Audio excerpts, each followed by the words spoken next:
10 taon akong nagpakuba para sa kanila, pero isang sipa lang sa upuan, gumulong ako sa sahig habang pinagtatawanan ng sarili kong dugo. Habang nilalamon nila ang handang galing sa pawis ko, tinalikuran ako ni Ina para sa kanyang paboritong anak. Ngunit hindi na ako ang bulag na si Wanda. Magsisimula na ang pagbawi ko sa bawat sentimong ninakaw ninyo. Handa na ba kayong magutom? Bakit ba ang pag-ibig sa pamilya ay kailangang maging isang sumpa? Wala ka talagang modo, Wanda. Kita mong may mga bisita tayo, gagawa ka ng ganyang eksena. Napaka-clumsy mo. Ang tinig ni Doña Corazon ay parang latigo na humahagupit sa pandinig ni Wanda. Mas masakit pa kaysa sa matinding kirot na gumuguhit ngayon sa kanyang balakang. Sa gitna ng sala, nakahandusay si Wanda sa malamig na sahig. Ang kanyang mga kamay na nanginginig sa pagod mula sa 12 oras na pagtatrabaho sa ospital ay nababalot ngayon ng malagkit na icing ng cake. Ang kulay rosas na frosting ay tila mga patak ng dugo sa puting tiles. Kalat-kalat kasabay ng mga piraso ng basag na ceramic na plato na kanina lang ay naglalaman ng pinag-ipunan niyang handa para sa kaarawan ng kanyang ina. Ilang segundo bago ang hiyaw na yon, dahan-dahang hinila ni Lisa ang silya sa likuran ni Wanda. Ang tunog ng pagkaskas ng kahoy sa sahig ay nalunod sa malalakas na tawanan ng kanilang mga kapitbahay at kamag-anak. Nang tangkain ni Wanda na umupo, tanging hangin ang sumalubong sa kanya. Ang pagbagsak ng kanyang katawan sa matitigas na tiles ay lumikha ng isang mabigat na tunog na yumanig sa kanyang buong pagkatao, sapat upang magpatigil sa katuwaan ng lahat. Ate, you should have seen your face. Epic fail talaga. Wika ni Lisa habang hawak pa rin ang sandalan ng silya. Ang kanyang muka ay maliwanag sa katuwaan, walang bakas ng pagsisisi. Ang bigat mo kasi, hindi mo tuloy naramdaman na wala na yung chair. Look at the cake. Sayang naman. Pilit na itinuod ni Wanda ang kanyang mga siko upang bumangon, ngunit ang bawat galaw ay nagpaparamdam sa kanya ng tila libu-libong karayom na tumutusok sa kanyang likuran. Tumingala siya, umaasang makakakita ng kahit kaunting pag-aalala sa mga mata ng kanyang ina. Ngunit ang tanging nakita niya ay ang pagkunot ng noo ni Doña Corazon at ang pagkahiya sa mga matang nakatingin sa kanila. Ang kanyang ina, na binilhan niya ng gamot bago umuwi kahit wala na siyang pamasahe para sa susunod na araw, ay mas pinili pang ayusin ang kanyang bestido kaysa abutin ang kamay ng anak. Tumayo ka na riyan, Wanda. Huwag mong ipahiya ang pamilya natin sa harap ni na Aling Nenita. Bulong ng kanyang ina na may halong banta. Isang upuan lang ang nawala. Nagkakaganyan ka na. Hindi ka na bata para mag-inarte. Nanigas ang buong kalamnan ni Wanda. Ang amoy ng antiseptic mula sa kanyang uniforme sa ospital ay humahalo sa tamis ng nasirang cake. Isang mapait na paalala ng kanyang katayuan sa bahay na ito. Siya ang haligi. Siya ang pader. Siya ang perang pambayad sa kuryente at tubig. Ngunit sa gabing ito, siya ay isa lamang katatawanan. Ramdam niya ang init ng luhang nagbabadyang kumawala sa kanyang mga mata. Ngunit pilit niya itong nilulunod sa loob ng kanyang lalamunan na tila may nakabara na malaking bato. Dahan-dahan siyang tumayo. Hindi pinapansin ang pangungutya sa paligid. Ang bawat hakbang palayo sa hapagkainan ay tila paglalakad sa ibabaw ng mga bubog. Pumasok siya sa kanyang silid, ang pinakamaliit at pinakamainit na sulok ng bahay, at isinara ang pinto nang walang anumang ingay. Sa katahimikan ng gabi, ang tanging naririnig niya ay ang mabilis na tibok ng kanyang puso na tila isang tambol na nagbababala ng pag-alsa. Tiningnan niya ang kanyang mga palad. May mga gasgas ito, mga sugat na hindi nakikita, ngunit mas malalim pa sa anumang hiwa ng kutsilyo. Sa loob ng 5 taon, nanatili siyang nakayuko, hinahayaan ng sarili na maging tuntungan upang maabot ng kanyang ina at kapatid ang mga bituin. Ngunit sa pagkakataong ito, habang ang lamig ng gabi sa Davao ay nanunuot sa kanyang balat, Isang banyagang damdamin ang nagsimulang kumulo sa kanyang dibdib. Hindi ito galit na sumasabog, kundi isang malamig na desisyon na unti-unting nabubuo sa gitna ng pighati. Bakit ang pag-ibig na ibinigay ko ng buo ay palaging nagbabalik sa akin na pira-piraso? Hanggang kailan ko kailangang bayaran ng utang na loob sa buhay na tila unti-unti namang kinukuha sa akin ng sarili kong pamilya? Binuksan ni Wanda ang kanyang luma at kupas na pitaka. Wala nang laman doon, kundi isang resibo ng huling hulog niya para sa mortgage ng bahay na ito. Isang mapait na ngiti ang sumilay sa kanyang mga labi habang hinahawakan ang papel. Kung ang silya ay madaling mahila, paano pa kaya ang pundasyon ng bahay na kanilang kinatatayuan? Sa labas, muling uminit ang tawanan ni Lisa at ng kanilang mga bisita. Tila ba walang nangyaring pananakit? Ngunit sa loob ng kwarto, ang katahimikan ni Wanda ay mas nakakabingi pa sa anumang sigaw. Ito na ang huling gabi na magiging biktima siya ng kanilang laro. Inilabas niya ang kanyang cellphone at hinanap ang isang pangalan sa kanyang contacts na matagal na niyang hindi tinatawagan. Habang tinititigan ang numero ni Benji, isang tanong ang patuloy na umaalingaw-ngaw sa kanyang isipan, tila isang sumpa na naghahanap ng sagot. Kung bukas ba ay mawala ang lahat ng ginhawang galing sa akin, ituturing pa rin ba nila akong kapamilya? O isa na lamang basahan na tapos na nilang gamitin? Hindi pa man sumisilip ang unang sinag ng araw sa pagitan ng mga ulap sa Davao. Gising na ang bawat himaymay ng kalamnan ni Wanda. Ang bawat paghinga niya ay may kaakibat na igting sa kanyang likuran. Isang paalala ng malupit na pagbagsak niya kagabi. Dahan-dahan siyang bumangon. Iniinda ang kirot na tila isang nagbabagang bakal na idiniit sa kanyang balakang. Sa loob ng maliit niyang silid, ang tanging nagbibigay ng liwanag ay ang malamlam na ilaw mula sa poste sa labas, sapat na upang makita niya ang mga pasa sa kanyang siko, mga kulay ube at asul na tila mga mantsa ng kahihiyang hindi niya kayang hugasan. Pumunta siya sa kusina, ang lugar kung saan siya ay tila isang anino na kumikilos para sa kaginhawaan ng iba. Nagsimula siyang magsaing, ang tunog ng paghugas ng bigas sa kaldero ay nagbibigay ng kakaibang aliw sa gitna ng katahimikan. Ngunit ang bawat kilos niya ay may halong pait. Naalala niya ang mukha ni Doña Corazon kagabi, ang mukha ng isang ina na mas nag-aalala sa sasabihin ng ibang tao kaysa sa kalagayan ng sarili niyang anak. Wanda, bakit wala pang kape?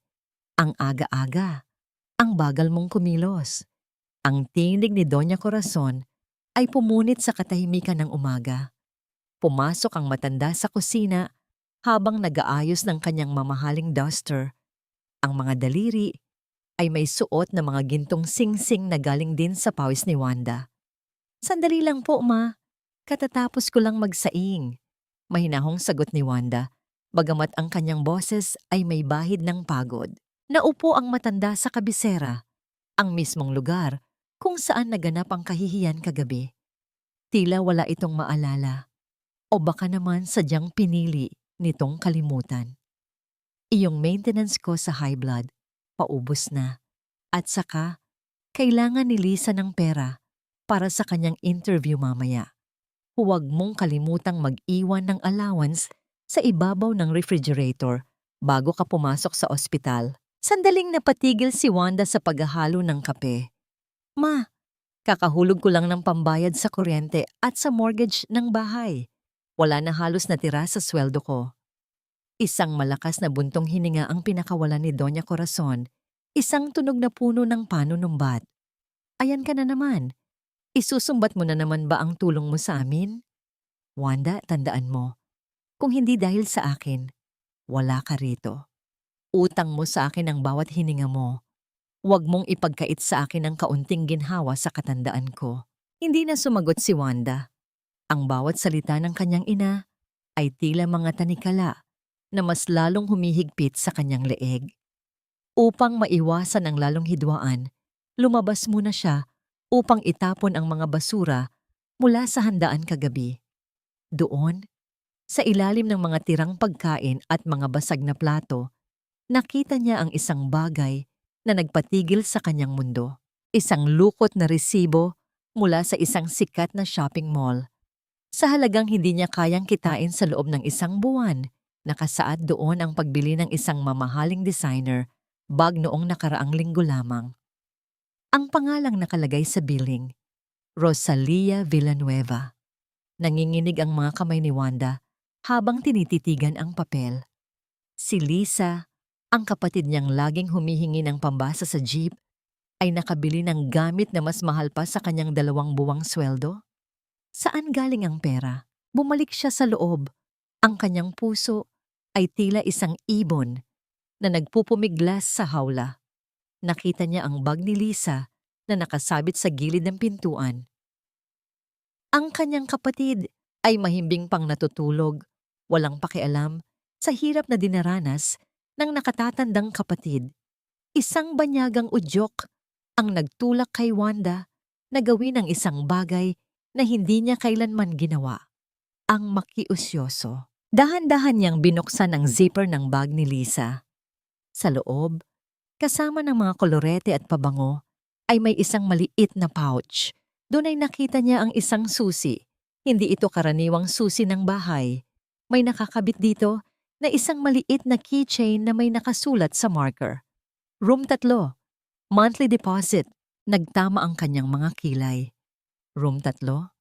Wala silang room 3 sa bahay. Ngunit naalala niya ang lumang bodega sa likod na matagal nang ipinagbabawal sa kanya ni Lisa na pasukin dahil madumi at puno ng anay. Isang malamig na hinala ang gumapang sa kanyang likuran. Habang tinititigan ng susing iyon, naramdaman ni Wanda na ang bahay na itinuring niyang kanlungan ay puno pala ng mga lihim na hindi niya kailanman inasahan. Ang amoy ng katotohanan ay nagsisimula ng mangibabaw sa bango ng kape sa umaga. At ito ay may dalang pait na hinding-hindi niya malilimutan. Ano ang itinatago mo sa akin, Lisa? At gaano kalalim ang pagkakaalam ni Mama sa lahat ng ito? Nabalik lamang ang ulirat ni Wanda nang marinig niya ang papalapit na mga hakbang ni Lisa mula sa hagdanan. Ang tunog ng tsinelas sa kahoy ay tila isang babala na kailangan na niyang itago ang kanyang natuklasan. Mabilis niyang ibinalik ang susi at isinara ang bag, ngunit ang kanyang paningin ay nanatiling nakapako sa madilim na pasilyo patungo sa likod bahay. Ang bawat papel ng bayarin na nakapatong sa hapagkainan ay tila mabibigat na bato na dumadagan sa nangingalay na balikat ni Wanda. Matapos ang panibagong maghapong pagbubuhat ng mga lumang kahon ng dokumento sa ospital, ang tanging nais niya sana ay isang tahimik na hapunan.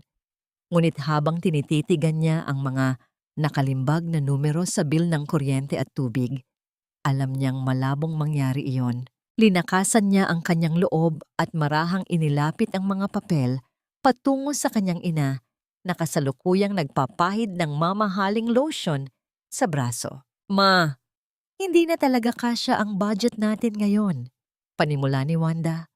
Ang kanyang boses ay nagmamakaawa ng kaunting pangunawa. Ang taas ng kuryente natin this month, kailangan na po nating magtipid. Baka pwedeng bawasan natin ang paggamit ng aircon sa kwarto ni Lisa tuwing umaga. Isang mabilis at matalim na sulyap ang ipinukol sa kanya ni Doña Corazon. Ibinaba ng matanda ang bote ng losyon nang may panggigil na sapat upang mag-iwan ng bakas sa isipan ni Wanda. Diyos ko, Wanda, binibilang mo na ba ngayon ang kinakain at ginagamit natin sa sarili nating pamamahay? Gusto mo bang mamatay ako sa init para lang makatipid ka? Hindi naman po sa ganoon, Ma. Kasi kung babayaran ko lahat ito, wala na tayong matitira para sa pagkain hanggang sa susunod na sweldo ko. Ang mukha ni Doña Corazon ay mabilis na nag-ibang anyo. Mula sa inis, ito ay napalitan ng isang mapagkunwaring pighati. Isang mahaba at mabigat na pagbuga ng hangin ang pinakawalan ng matanda. Isang pamilyar na gawi na laging ginagamit upang iparamdam kay Wanda na siya ay isang makasalanang anak. 9 na buwan, kitang dinala Sa sinapupunan ko, Wanda, muntik na akong mamatay nang ipanganak kita. Tapos ngayon, isang hamak na bill ng kuryente, isusumbat mo sa akin. Ganyan ba ang igaganti mo sa lahat ng sakripisyo ko bilang ina mo? Kung hindi dahil sa akin, nasaan ka ngayon? Ang mga salitang iyon ay tila mga asido na unti-unting tumutunaw sa natitirang lakas ni Wanda.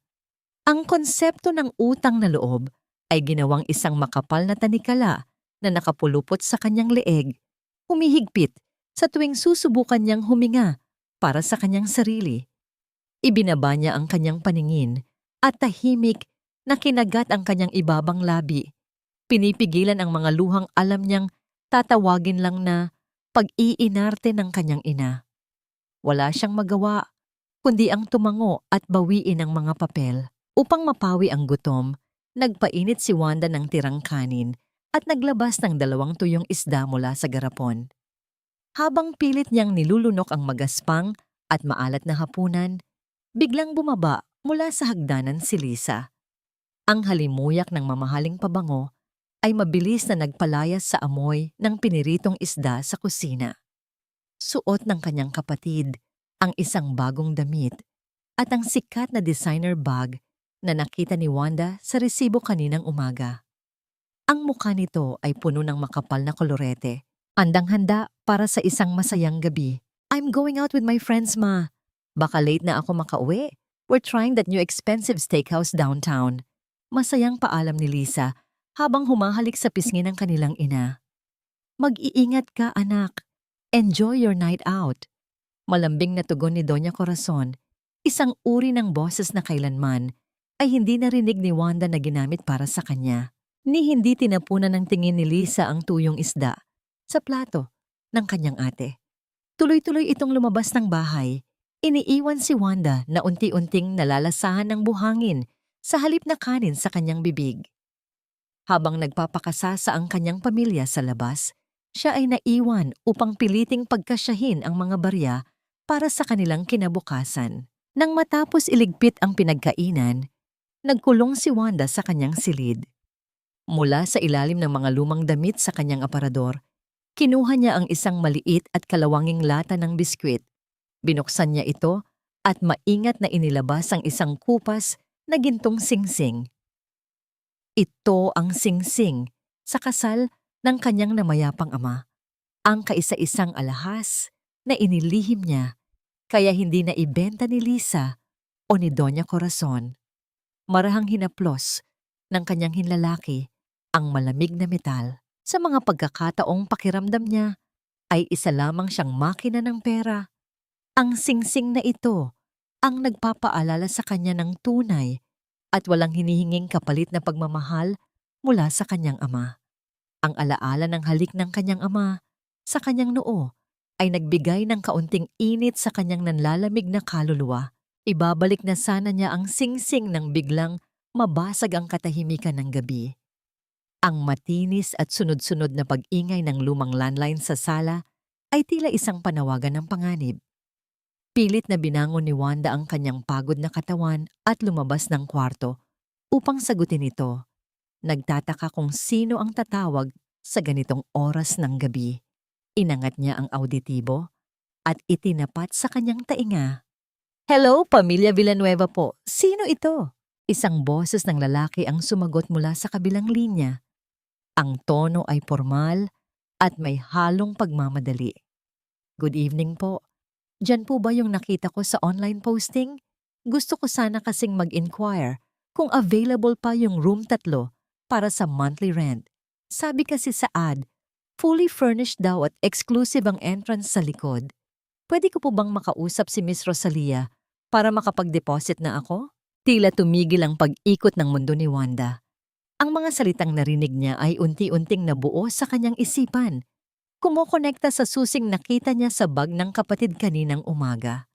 Ang matinding pagkabigla ay nagpatigas sa kanyang buong katawan, habang isang malamig na panginginig ang gumapang mula sa kanyang gulugod pataas sa kanyang batok. Hindi dinalaw ng antok si Wanda ng gabing iyon. Ang mga binitawang salita ng lalaki sa kabilang linya ay tila mga nagbabagang alipato na patuloy na sumusunog sa kanyang kapayapaan. Kinaumagahan, nag-ayos siya ng kanyang gusot na uniforme, pinilit na itago ang namumuong bagyo sa likod ng kanyang mga pagod na mata. Tulad ng nakagawian, nagpaalam siya sa kanyang ina na kasalukuyang humihigop ng mainit na tsokolate sa sala, habang si Lisa ay nananatiling nakahiga sa kanyang malambot na kama pagkatapos ng magarbong gabi nito. Ngunit nang makalabas ng gate, hindi tumungo si Wanda sa sakayan ng jeep papuntang ospital. Sa halip, naglakad siya paikot sa kabilang kanto, pumasok sa makipot na eskinita at ikinubli ang kanyang sarili sa likod ng malalabay na sanga ng bougainvillea na nakaharap sa likurang bahagi ng kanilang lote. Ang sikat ng araw ay nagsisimula nang sumunog sa kanyang balat, ngunit ang lamig na namumuo sa kanyang dibdib ay mas nangingibabaw. Naghintay siya, binibilang ang bawat paghinga, nagdarasal na sana ay mali ang kanyang hinala, na sana ay isa lamang itong masamang panaginip na malapit nang matapos. Makalipas ang halos 1 oras, isang hindi pamilyar na lalaki ang dumating. Bit-bit nito ang isang malaking maleta at isang kahon. Walang pag-aalinlangang naglakad ang estranghero patungo sa lumang gate sa likod bahay, ang daanan patungo sa abandonadong bodega na matagal nang ipinagbabawal ni Lisa na lapitan dahil di umano ay pugad ito ng mga anay at daga. Inilabas ng lalaki ang isang pamilyar na susi, kaparehong-kapareho ng nakita ni Wanda sa bag ng kanyang kapatid. Ang pag-ikot ng seradura ay lumikha ng marahang alingaw-ngaw na tuluyang nagpabagsak sa mga pader ng pag-asa ni Wanda. Dahan-dahang lumabas si Wanda mula sa kanyang pinagtataguan. Ang bawat hakbang niya palapit sa bodega ay tila paglalakad sa kumunoy, bumibigat, nakakapanghina. Nang makarating siya sa nakabukas na pinto, isang tanawin ang sumalubong sa kanya na tila isang patalim na itinarak nang walang kalaban-laban sa kanyang likuran. Ang dating maalikabok at madilim na bodega ay hindi na umiiral. Sa halip, isa itong malinis at maaliwalas na kwarto. May nakakabit na bagong aircon sa dingding, isang malambot na kama na may makapal na kutsyon at isang maliit na refrigerator sa gilid. Sa labas ng pinto, nakapaskil ang isang maliit na tansong numero na naghuhumiyaw ng katotohanan, 3. Napansin ng lalaki ang pagdating ni Wanda at bakas ang pagtataka sa mukha nito. Kayo po ba yung kasama ni Miss Lisa sa bahay? Ako po si Mark, yung bagong tenant. Nag-move in na po ako ngayon kasi nagbayad na ako ng 2 buwang advance at 1 buwang deposit sa kanya kahapon. Ang ganda nga ng pwesto, tahimik at kumpleto sa gamit. Ang mga salitang iyon ay humigop sa lahat ng hangin sa baga ni Wanda. Ang kanyang mga tuhod ay nanginig sa tindi ng panlulumo. Pilit na lamang idinikit ang sariling kamay sa hamba ng pinto upang hindi tuluyang bumagsak sa lupa. Habang siya ay kumakain ng tuyong isda at nagmamakaawang bawasan ang paggamit ng kuryente, ang kanyang sariling kapatid ay kumikita ng libo-libong piso mula sa mismong bahay na pinagkakautangan niya ng dugo at pawis.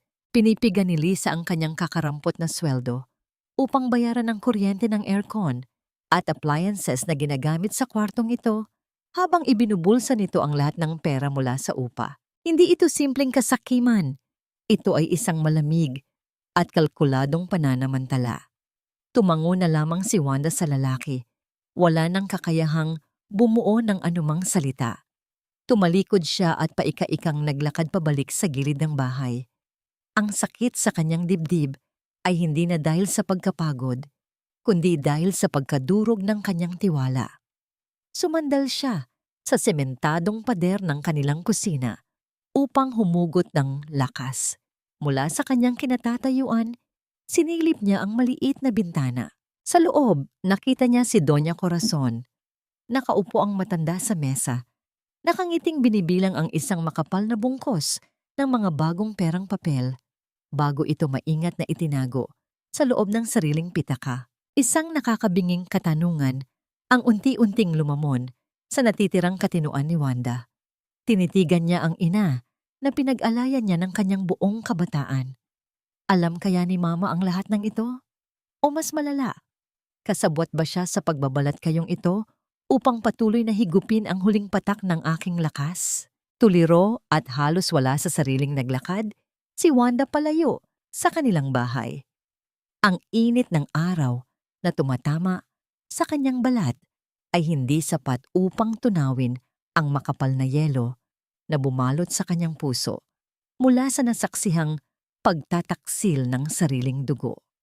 Bawat hakbang niya patungo sa ospital ay tila paghila ng isang dambuhalang angkla. Nang makarating siya sa kanto ng ospital kung saan naroon ang hilera ng mga maliliit na tindahan, tuluyan ng bumigay ang natitirang lakas ng kanyang mga binti. Naupo siya sa isang luma at kupas na kahoy na upuan sa harap ng isang patahian at photocopy center. Pilit niyang pinipigilan ang pagbabadya ng kanyang mga luha, ngunit ang kanyang mga balikat ay nagsimulang manginig nang walang kontrol. Sa kanyang pagnanais na kunin ang kanyang panyo, hinablot niya ang kanyang luma at sirang bag. Dahil sa marupok na materyales nito at sa tindi ng kanyang paghihinagpis, tuluyang napatid ang hawakan ng bag. Ang mga lumang resibo, barya at ilang personal na gamit ay kumalat sa maalikabok na semento, isang malungkot na larawan ng kanyang sariling buhay na unti-unting nagkakadurog-durog. Hindi na niya nakayanan. Kasabay ng pagyuko niya upang pulutin ang kanyang mga gamit, nagunahan sa pagtulo ang mga luhang kanina pa niya kinikimkim. Ang paningin niya ay lumabo dahil sa matinding pag-iyak. Ngunit bago pa man niya madampot ang kanyang pitaka, isang magaspang ngunit may init na pares ng kamay ang maingat na tumulong sa kanya. Wanda? Wanda Villanueva? Ikaw ba yan? Isang pamilyar at malalim na boses ang pumukaw sa kanyang atensyon. Iniangat niya ang kanyang luhaang mga mata at nakita ang isang lalaking may maaliwalas na mukha, nakasuot ng simpleng polo shirt at maong. Si Benji, ang dati niyang kaklase noong high school at may-ari ng maliit na photocopy shop sa harap nila. Ang mga mata ni Benji ay kakikitaan ng labis na pag-aalala habang pinagmamasdan ang kahabag-habag na kalagayan ng dating kaibigan. Benji, halos pabulong na sambit ni Wanda. Ang kanyang boses ay basag dahil sa pamamaos. Hindi na nagtanong pa si Benji.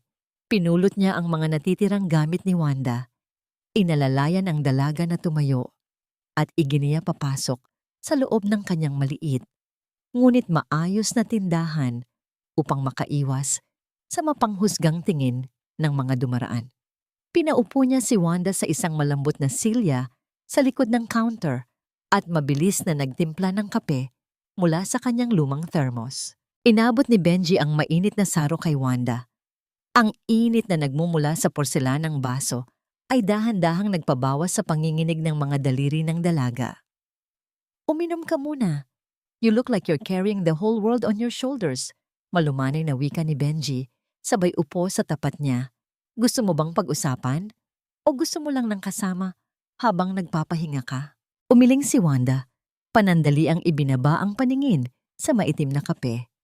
Pagod lang ako, Benji. Sobrang pagod na parang kahit anong gawin kong pahinga, hindi nawawala yung bigat.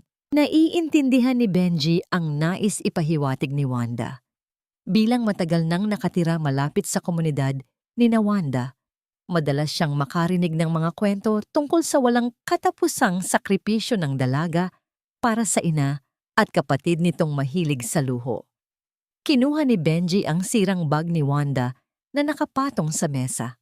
Mula sa kanyang drawer, naglabas siya ng isang matibay na paracord at nagsimulang ayusin ang napatid na hawakan ng bag. Ang kanyang mga kamay ay mabilis at sanay, maingat na itinatali ang matibay na lubid upang palitan ang marupok na parte ng pekeng katad. Alam mo, Wanda, panimula ni Benji habang nakatuon ng pansin sa inaayos na bag.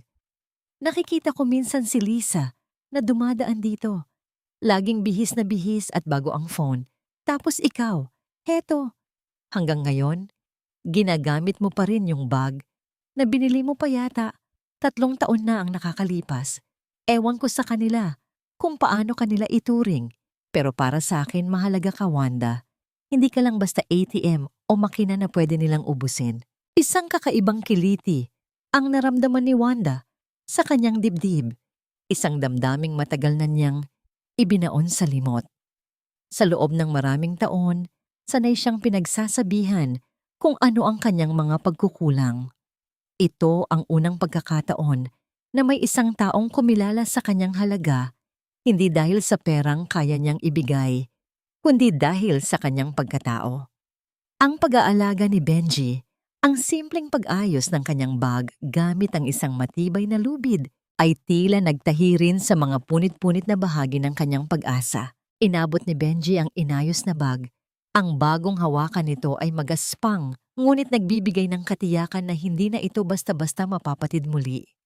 "Salamat, Benji. Maraming salamat talaga," wika ni Wanda. At sa pagkakataong ito, isang dalisay at mapait na ngiti ang sumilay sa kanyang mga labi. Nang lumabas si Wanda sa tindahan ni Benji upang magsimula sa kanyang duty sa ospital, mas magaan na ang kanyang mga hakbang. Hawak ng mahigpit ang matibay na hawakan ng kanyang bag. Alam niyang may nagbago sa loob niya. Ngunit kasabay ng bagong lakas na ito ay ang pananatili ng isang masakit na katanungan na patuloy na sumusugat sa kanyang kaluluwa. Kung ang isang estranghero mula sa kanyang nakaraan ay kayang magbigay ng ganitong pag-ibig at pagpapahalaga, bakit kailangan niyang manlimos ng katiting na awa sa mga taong kadugo niya at nakatira sa iisang bubong? Ang sariwang hangin na dala ng pag-asa mula sa usapan nila ni Benji ay nagsilbing kalasag ni Wanda pag-uwi niya ng bahay. Wala na ang nakayukong balikat at nanginginig na tuhod.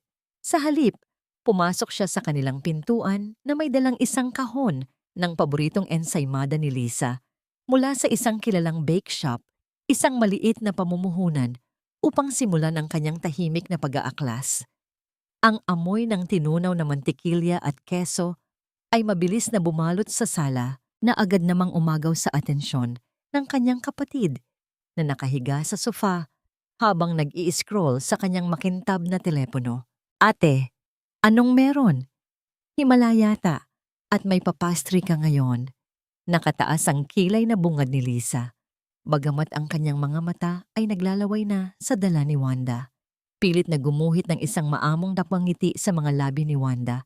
Tinatago ang nag-aalab na puot sa kanyang dibdib. "Naisip ko lang na baka pagod ka sa paghahanap ng trabaho. Pampabawas stress lang, Lisa. Alam kong pareho tayong hirap ngayon para sa pamilya."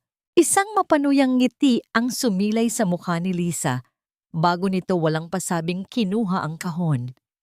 Ang tiwala sa sarili ng kanyang kapatid ay umapaw. Naniniwalang bumalik na sa pagiging uto-uto ang kanyang ate.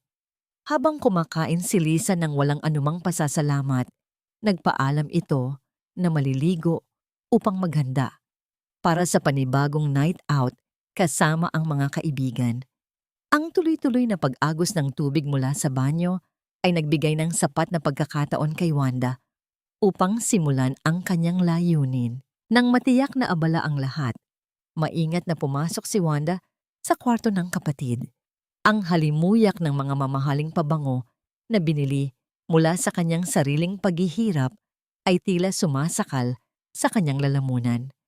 Nagsimula siyang maghanap, hindi sa mga damit o sapatos, kundi sa ilalim ng kama at sa mga tago at madidilim na sulok ng aparador. Ang kanyang mga kamay na sanay sa pagbubuklat ng mga dokumento sa ospital ay mabilis at tumpak na gumalaw.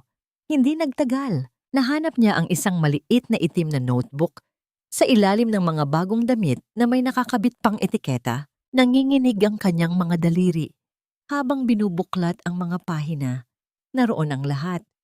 Ang bawat pangalan ng umupa, ang mga petsa, at ang halagang 15,000 piso na pumapasok buwan-buwan kay Lisa sa loob ng halos 3 taon. Ang bawat numero ay tila matutulis na kutsilyo na humihiwa sa kanyang katinuan. Ilang beses siyang pinagkaitan ng ina na bumili ng sariling gamot upang hindi raw mabawasan ang panggastos sa bahay habang ang kanyang kapatid ay lihim na nagpapakasasa sa yamang nakaw. Mabilis niyang itinapat ang lente ng kanyang cellphone sa mga pahina. Tinitiyak na walang anumang liwanag o ingay na maglalantad sa kanyang ginagawa at inirekod ang bawat sulat bilang patunay ng kanilang panlilinlang. Bumalik si Wanda sa kusina upang maghugas ng plato, eksakto sa paglabas ni Lisa mula sa banyo habang nagpapatuyo ng buhok. Naabutan sila ni Doña Corazon na lumabas mula sa silid nito, abala sa pag-aayos ng suot nitong porselanang kwintas. "Ma, you should pack your nice clothes na. Next month, magpapabook ako ng trip natin pa Palawan. Tayong dalawa lang." Malambing na pagmamalaki ni Lisa sa kanilang ina, habang nagsusuklay sa harap ng malaking salamin sa sala. Itinigil ni Wanda ang paghuhugas at nagpanggap na nag-aalala. Ginagamit ang pinakamaamo niyang boses. "Saan ka kukuha ng budget para dyan, Lisa? Alam mo namang kapos na kapos tayo at malaki ang utang natin sa bahay, di ba?" Isang maliit, ngunit nakakikilabot na tawa ang kumawala kay Lisa. Humarap ito kay Wanda. Tinitigan siya mula ulo hanggang paa nang may halong pandidiri at labis na pagmamayabang. "Ate, you don't have to stress your poor little brain. Hindi habang buhay ay aasa kami sa barya mo. Malapit na akong makakuha ng mas malaking pera mula mismo sa bahay na to." Tila huminto ang pag-ikot ng mundo sa paningin ni Wanda. Ang mga salitang iyon ay hindi lamang isang pagyayabang. Ito ay isang nakamamatay na babala. Kung ang buwan ng upa mula sa itinatagong kwarto ay itinuturing na barya lamang para sa kapatid, ano ang mas malaking yamang tinutukoy nito? Isang malamig na hangin, tila galing sa kailaliman ng lupa ang yumakap sa batok ni Wanda. Nag-iiwan ng isang nakakikilabot na katanungan na nagpapabilis sa tibok ng kanyang puso. Ano pa ba ang pinaplano nilang nakawin sa akin? Ang mga salitang binitawan ni Lisa ay patuloy na sumisiksik sa isipan ni Wanda. Tila mga uod na unti-unting umuubos sa natitira niyang katinuan. Hindi siya nakatulog buong gabi. Ang bawat pagkurap ay nagdadala ng mga nakakatakot na posibilidad tungkol sa tunay na intensyon ng kanyang kapatid. Kinaumagahan, bago pa man magising ang kanyang ina at kapatid, lumabas siya ng bahay na may mabigat na pasya. Naghihintay na sa kanya si Benji sa labas ng tindahan nito. Ang presensya ng binata ay nagsisilbing matibay na haligi sa kanyang nanginginig na mundo. Walang maraming salita. Magkasama silang bumiyahe patungo sa sentro ng Davao upang makipagkita sa isang taong maaaring magbigay linaw sa napipintong panganib. Si Attorney Salvador Reyes, isang kilalang abogado na matagal nang kaibigan ng pamilya ni Benji. Ang opisina ni Attorney Salvador ay napapalibutan ng mga matataas na estante na puno ng makakapal na libro ng batas. Nagbibigay ng formal at seryosong hangin na tila sumusuri sa kaluluwa ng sinumang papasok. Nanginginig ang mga kamay ni Wanda habang inilalatag niya sa malapad na lamesang gawa sa mahogany ang kanyang cellphone. Ipinakita niya ang mga larawang nakuha niya mula sa itim na notebook ni Lisa. Malalim na nakinig ang matandang abogado. Sinusuri ang bawat detalye ng panlilinlang na ginawa ng kapatid ni Wanda sa loob ng kanilang sariling bakuran. Ngunit nang ibahagi ni Wanda ang huling sinabi ni Lisa tungkol sa mas malaking pera mula sa mismong bahay, napakunot ang noo ng abogado at nagpalitan sila ng makahulugang tingin ni Benji. "Wanda, kanino nakapangalan ang titulo ng bahay ninyo at ang mortgage nito sa bangko?" Seryosong tanong ni Attorney Salvador. Ang kanyang boses ay may dalang bigat na nagpatayo sa mga balahibo ni Wanda. "Sa akin po lahat, attorney. Ako ang nagbabayad buwan-buwan. Wala pong ibang pangalan doon kundi ako. Dahil noong inilakad namin ang papel, ako lang naman ang may patunay ng trabaho upang aprubahan ng bangko." Sagot ng dalaga. Ang tinig ay may halong matinding pag-aalala. Humalukip-kip ang abogado at matamang tinitigan si Wanda. "Kung ganoon, iisa lang ang naiisip kong paraan para makakuha ng malaking pera ang kapatid mo gamit ang bahay na hindi ibinibenta sa legal na proseso.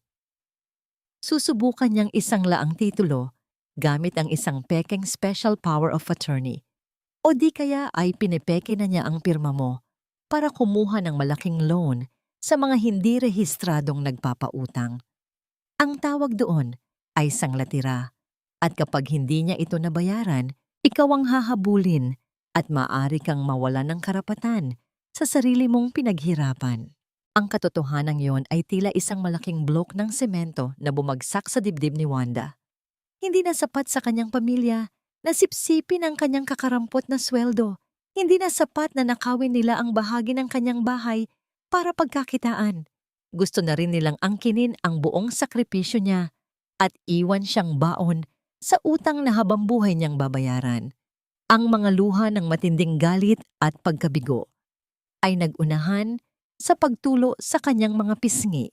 Naramdaman niya ang magaspang na palad ni Benji na marahang humagod sa kanyang nanginginig na likuran, nagbibigay ng tahimik na suporta na hindi niya kailanman naramdaman mula sa sariling ina. Bakit nila ginagawa sa akin ito? Binigay ko naman ang lahat, attorney. Buong buhay ko, sila lang ang inisip ko.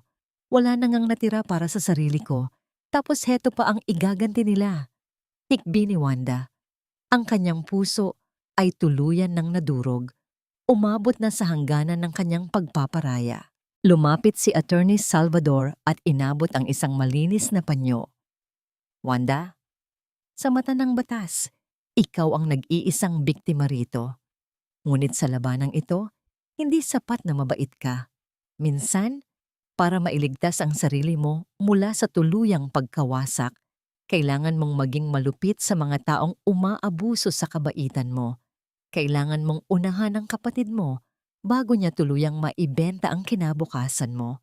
Walang ibang makakaligtas sa iyo kundi ang sarili mo. Ang mga salitang maging malupit ay patuloy na umalingaw-ngaw sa pandinig ni Wanda. Sa buong buhay niya, tinuruan siyang magparaya, magbigay, at umunawa dahil iyon daw ang banal na tungkulin ng isang panganay.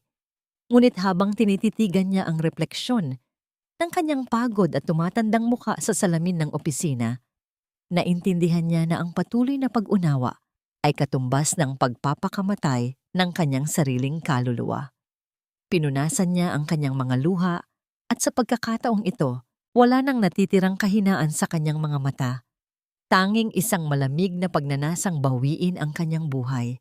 Handa na siyang lumaban, ngunit alam niyang ang unang hakbang ay mangangailangan ng tapang na hindi pa niya nasusubukan. Habang naglalakad palabas ng gusali, isang mabigat na tanong ang patuloy na gumugulo sa isipan ni Wanda na tila isang aninong nakasunod sa kanya. Nasaan itinago ng kanyang ina at kapatid ang orihinal na titulo ng bahay? At aabot pa kaya siya bago ito tuluyang maipagpalit sa kamay ng ibang tao? Ang matapang na amoy ng piniritong daing at tuyo ay pumuno sa kabuuan ng kusina. Unti-unting pinapalayas ang nakasanayang bango ng mga mamahaling ulam na pilit iginagapang ni Wanda para sa kanyang pamilya. Habang inilalatag niya ang mga magagaspang na isda sa gitna ng hapagkainan, naramdaman niya ang malamig na pagpapawis ng kanyang mga palad. Ito ang kanyang unang hakbang ng paglaban, isang tahimik na deklarasyon ng digmaan sa loob ng sarili nilang tahanan. Nang bumaba mula sa hagdanan sina Doña Corazon at Lisa, agad na nagbago ang timpla ng kanilang mga mukha. Ang pag-asam ng magandang hapunan ay napalitan ng labis na pandidiri at pagkadismaya. Umupo si Lisa ng may marahas na paggalaw. Ang kanyang matalim na tingin ay tila tumatagos sa kaluluwa ng kanyang nakatatandang kapatid. Ate, are you kidding me? Ano to? Daing? Ang baho-baho. Paano ako kakain ng ganito? Kung aalis ako mamaya kasama ang mga kaibigan ko, amoy isda na ang buhok ko. Galit na asik ni Lisa, ang pag-ismid nito ay nagpapababa sa halaga ng pinaghirapang pagkain ni Wanda. Umupo si Wanda ng tuwid, pinipigilan ang panginginig ng kanyang mga tuhod. Humugot siya ng malalim na hininga bago nagsalita gamit ang isang malamig at patag na boses. Isang tonong hindi pa nila kailanman narinig mula sa kanya. Kailangan nating masanay, Lisa. Nagkaroon ng malaking tanggalan sa ospital. Swerte na lang ako at hindi ako natanggal. Pero kalahati na lang ang ibibigay na sweldo sa akin simula ngayong buwan. Wala na akong pambili ng karne at mga luho ninyo. Maging ang kuryente. Kailangan na nating tipirin. Ang marahas na paghampas ni Lisa sa ibabaw ng lamesa ay yumanig sa mga nakapatong na baso at plato. Namula ang mukha nito sa tindi ng galit. Hindi makapaniwala na ang kanyang balon ng yaman ay bigla na lamang natuyo. No way! Hindi pwede yan, ate. Paano ang allowance ko? Paano ang pambayad ko sa credit card? You have to find another job or manggutang ka. Hindi ako pwedeng magdusa ng dahil sa pagiging palpak mo. Habang pinagmamasdan ni Wanda ang pag-aalboroto ng kanyang kapatid, isang mapait na ngiti ang pilit niyang ikinubli sa kanyang isipan. Paano nagagawang magreklamo ng taong ito?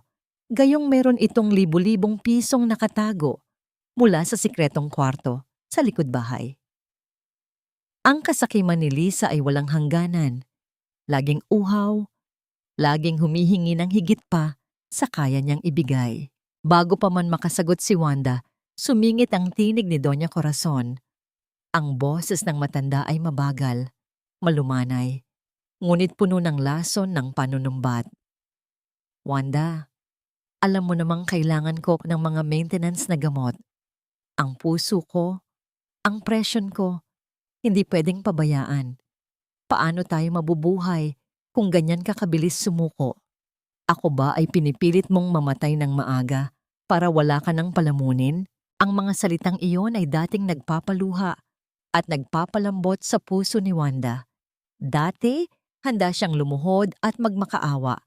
Mangakong gagawin ang lahat kahit pa ibenta niya ang kanyang sariling dugo. Ngunit ngayon, matapos niyang malaman ang kanilang pagtataksil, ang mga binitawang salita ng ina ay tila mga basag na plaka na nawalan na ng himig. Wala na po akong magagawa, Ma. Ginawa ko na ang lahat. Kung kailangan nating maghigpit ng sinturon, gagawin natin. Hanggat hindi nakakahanap ng trabaho si Lisa para tumulong dito sa bahay, ito lang ang kakainin natin araw-araw. Matibay at hindi natitinag na sagot ni Wanda. Tinitigan niya ng diretso ang kanyang ina, naghahanap ng anumang bakas ng tunay na pagmamahal sa likod ng manipis nitong maskara. Hindi sanay si Doña Corazon na sinasagot at hindi sinusunod ng anak na palagi niyang kontrolado. Nang mapagtanto ng matanda na hindi tumalab ang kanyang mga salita, nag-iba ang kanyang estratehiya. Biglang nanlaki ang mga mata ni Doña Corazon. Humawak ito sa kanyang dibdib at nagsimulang huminga ng malalalim at mabilis. Ang pagbagsak ng kanyang katawan sa sandalan ng upuan ay sinundan ng pagpikit ng kanyang mga mata. Tila isang taong unti-unting nawawalan ng hininga. Ma! Oh my God, Ma! Tarantang sigaw ni Lisa habang tumatakbo palapit sa ina. Nilingon niya si Wanda na may nanlilisik na mga mata. Ate, tingnan mo ang ginawa mo. Inatake na si Mama dahil sa kakuriputan mo. Ilabas mo ang nakatago mong pera para madala natin siya sa ospital ngayon na. Nakapako si Wanda sa kanyang inuupuan. Ang kanyang puso ay naghahabulan sa pagtibok dahil sa matinding kaba. Ngunit ang kanyang mga mata ay nanatiling nakamasid sa kanyang ina.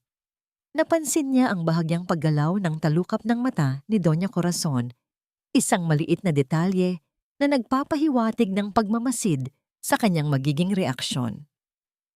Habang patuloy sa pag-iyak at pag-arte ang dalawa sa kanyang harapan, isang malamig at nakapanlulumong katanungan ang pumasok sa isip ni Wanda. Hanggang saan ang kayang gawin ng kanyang pamilya para lamang pilitin siyang ilabas ang huling sentimong meron siya? Tila isang nag-iensayong artista sa entablado si Doña Corazon. Ang bawat paghabol nito ng hininga at pag-ikot ng mga mata ay sadyang idinisenyo upang durugin ang konsensya ng sinumang nanonood. Ngunit sa halip na maglabas ng pera at tumawag ng pribadong ambulansya, gaya ng nakasanayan, nanatiling tahimik si Wanda.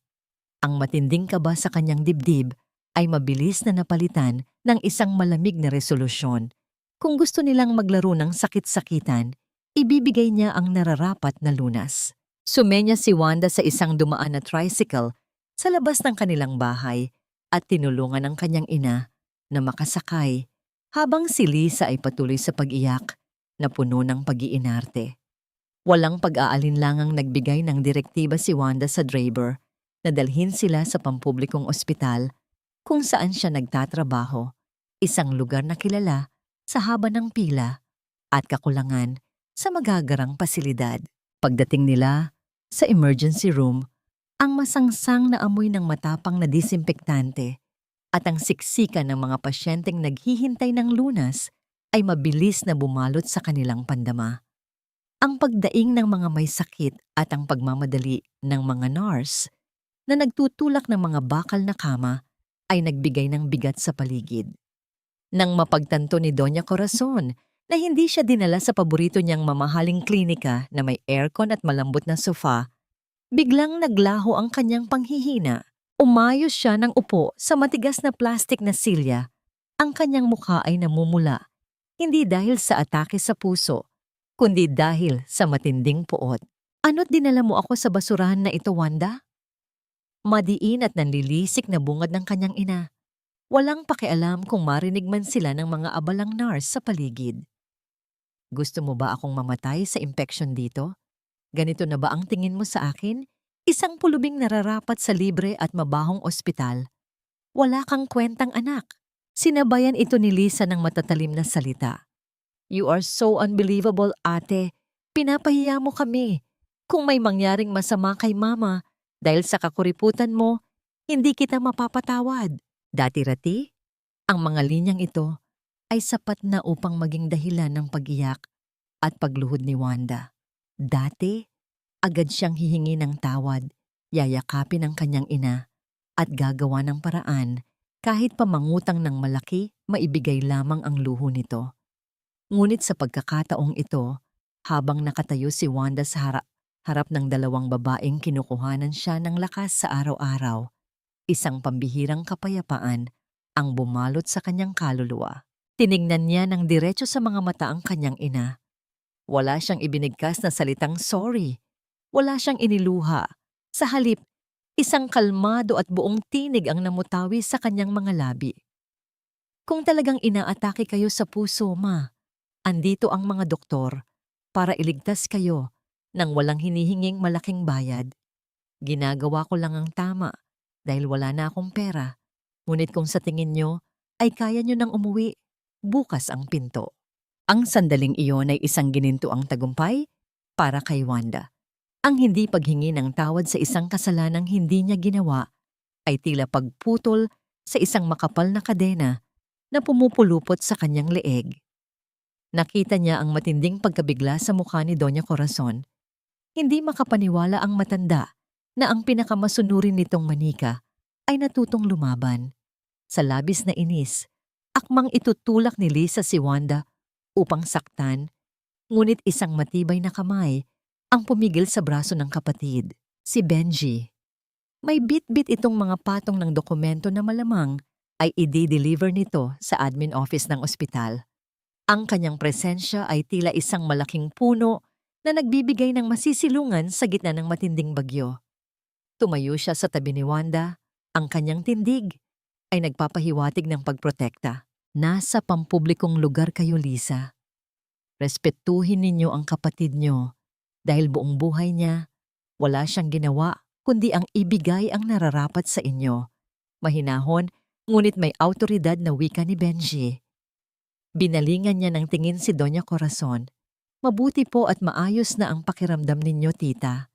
Masyadong maraming pasyente ang mas nangangailangan ng kama rito. Ang pamumula ng mukha ni Doña Corazon ay lumala dahil sa matinding kahihiyan. Ang matuklasan at mapagsabihan ng ibang tao tungkol sa kanilang pag-uugali ay isang malaking sampal sa kanyang pilit na inaalagaang imahe. Padabog na tumayo ang matanda at hinigit ang braso ni Lisa. Tara na, Lisa. Wala tayong mapapala sa babaeng ito. Mas mabuti pang umuwi na tayo at gawin na natin ang plano natin ngayon din bago pa tayo tuluyang patayin ng sarili mong kapatid. Nanggigigil na bulong ni Doña Corazon bago tuluyang naglakad palabas ng emergency room. Naiwan si Wanda na nakatayo. Ang paghinga ay naging mabigat muli. Naramdaman niya ang banayad na pagdampi ng kamay ni Benji sa kanyang balikat. Isang tahimik na suporta na nagpakalma sa pagtibok ng kanyang puso. Ngunit ang mga huling salita ng kanyang ina ay nag-iwan ng malamig na takot sa kanyang isipan. Anong plano ang kailangan nilang gawin ngayon din? Isang nakapangingilabot na ideya ang pumasok sa utak ni Wanda, na tila isang itim na ulap na nagbabadya ng malakas na ulan. Ang nagbabadyang panganib sa mga salitang iniwan ng kanyang ina ay tila isang malakas na ihip ng hangin na nagtulak kay Wanda upang magmadaling umuwi. Bawat hakbang niya palayo sa ospital ay may kaakibat na matinding kaba, tila nakikipagkarera sa oras upang iligtas ang kaisa-isang natitirang patunay ng kanyang paghihirap. Pagdating niya sa kanilang tahanan, sinalubong siya ng isang nakabibiinging katahimikan. Wala ang kanyang ina at kapatid sa sala at ang mga pinto ng kanilang mga kwarto ay nakabukas ng bahagya. Hindi na nag-aksaya ng panahon si Wanda at dumiretso sa silid ni Doña Corazon. Sa isang sulok ng lumang aparador, nakatago ang maliit na bakal na kaha de yero, ang lugar kung saan nila itinatago ang mga mahahalagang dokumento ng pamilya. Nanginginig ang mga daliri ni Wanda habang pinapaikot ang seradura upang buksan ito. Kabisado niya ang bawat numero dahil siya mismo ang bumili at nag-ayos nito noon. Nang marahang bumukas ang makapal na pintuan ng kaha, halos tumigil sa pagtibok ang kanyang puso. Iba't ibang lumang resibo at papeles na lamang ang bumungad sa kanya. Ang malaking brown envelope na naglalaman ng orihinal na titulo ng kanilang lupa at bahay ay tuluyan ng naglaho. Isang malamig na pawis ang gumapang sa kanyang noo habang ang kanyang mga tuhod ay unti-unting nawawalan ng lakas. Ang nakapangingilabot na ideya ay naging isang masaklap na katotohanan. Ninakaw ni Lisa ang titulo at kasabwat nito ang kanilang sariling ina sa paglapastangan sa kaisa-isang pundasyon ng kanilang pamilya. Kasabay ng pagbagsak ng kanyang mga luha sa matinding panlulumo ay ang pagdating ng mag-ina. Ang mga yabag ni Lisa at Doña Corazon sa sala ay nagpabigat sa tensyon sa loob ng bahay. Lumabas si Wanda mula sa kwarto, dala ang walang lamang lalagyan ng mga dokumento at hinarap ang dalawa na may mukhang tila nanalo sa isang malaking sugal. Nakasuot ng bagong sapatos si Lisa at may bitbit na mga mamahaling supot mula sa sikat na pamilihan, isang patunay na nagtagumpay ang kanilang masamang binabalak. Nasaan ang titulo ng bahay? Nang gigigil at mababang tanong ni Wanda, ang kanyang mga mata ay nag-aapoy sa matinding galit at pagkabigo. Isang mapanuyang ngiti ang sumilay sa mga labi ni Lisa habang ibinababa ang mga pinamili sa ibabaw ng lamesa. Ang kapatid niyang ito ay walang nikatiting na pagsisisi sa mukha. You don't have to worry, ate. Ginamit ko lang yung titulo para makakuha ng quick cash. I pawned it to someone who knows how to appreciate assets. Matagal mo na kaming pinagdadamutan, kaya gumawa na ako ng paraan. At the end of the day, pamilya tayo. Kaya ikaw na rin ang magbabayad ng utang para makuha ulit yon. Tutal, sanay ka naman magbayad ng mga bills natin, di ba? Hindi makapaniwala si Wanda sa lantarang kawalang hiyaan na naririnig niya. Tiningnan niya ang kanyang ina, umaasang makakita ng kahit kaunting pagtutol, ngunit si Doña Corazon ay taas noong nakatayo sa tabi ni Lisa. Huwag mong pagbintangan ng kapatid mo ng magnanakaw, Wanda. Kinuha lang niya ang titulo para sa kinabukasan niya at para na rin sa mga gamot ko. Ikaw ang nagkulang kaya kami napilitang gumawa ng ganito. Bilang panganay, responsibilidad mong ayusin ang gulo kapag oras na para tubusin ang bahay natin. Ang mga salitang iyon ay tila mga punyal na paulit-ulit na itinarak sa dibdib ni Wanda. Ngunit sa halip na sumabog sa yak, isang nakapangingilabot na katahimikan ang bumalot sa kanya. Naisip niya ang payo ni Attorney Salvador. Ang paalala na sa labanang ito, hindi sapat na mabait siya. May hawak siyang baraha na hindi alam ng dalawang gahaman sa kanyang harapan na ang anumang sangla na walang malinaw na lagda at presensya niya ay isang malaking kasong kriminal. Pinili niyang itikom ang kanyang bibig at hayaan silang magdiwang sa isang tagumpay na hindi magtatagal. Akmang tatalikod na sana si Wanda upang bumalik sa kanyang silid nang makaramdam siya ng isang mahinang panginginig mula sa bulsa ng kanyang uniforme. Kinuha niya ang kanyang cellphone at nakita ang isang mensahe. Ang bawat salita sa screen ay nagbigay ng panibagong apoy sa kanyang matapang na pasya. Nakasaad doon mula kay Benji ang isang mensaheng magbabago sa takbo ng kanilang laban. Nahanap ko na kung kanino isinangla ni Lisa ang titulo at handa na si Attorney Salvador na gumawa ng hakbang. Ang mainit at maalinsangan na hangin ng Davao ay may dalang kakaibang bigat ng umagang iyon. Habang abala ang buong kanto sa kanilang mga gawain, lumabas si Wanda dala ang isang lumang walis tingting. Ang bawat paghagod ng walis sa magaspang na semento ay sinadya niyang bagalan, naghihintay ng tamang pagkakataon upang itanim ang unang binhi ng kanyang paghihiganti. Hindi nagtagal, lumapit ang kilalang tagapagbalita ng kanilang komunidad, si Aling Nenita, na may bitbit na maliit na basket at mga matang uhaw sa bagong kwento. Wanda, anak, napansin ko lang. Parang pumapayat ka yata ngayon. At saka, bakit hindi na kayo nagpapabukas ng mga ilaw sa gabi? Nagtitipid ba kayo? Usisa ng matanda. Ang tinig ay may halong pagkukunwaring pag-aalala. Ibinaba ni Wanda ang walis at marahang pinunasan ang pawis sa kanyang noo. Ipinakita niya ang isang mukhang puno ng pighati at kawalan ng pag-asa. Isang emosyong hindi na niya kailangang galingan sa pag-arte dahil matagal na itong totoo. Aling Nenita, hindi ko na po alam ang gagawin ko. Wala na po akong maibigay. Ang sweldo ko po ay naubos na. At ngayon, pati ang titulo ng bahay na pinaghirapan ko, palihim na isinangla ni Lisa para sa mga luho niya. Hindi ko na po alam kung saan kami pupulutin kapag nilitis na kami ng bangko at ng mga pinagkautangan nila. Ang mga salitang binitawan ni Wanda ay tila isang masaganang patak ng ulan sa tuyong lupa para kay Aling Nenita. Nanlaki ang mga mata ng matanda. Ang bibig ay bahagyang nakaawang sa matinding pagkabigla bago ito mabilis na nagpaalam upang pumunta sa palengke. Alam ni Wanda na sa loob lamang ng ilang oras, ang lihim ng mga Villanueva ay magiging pampublikong kaalaman.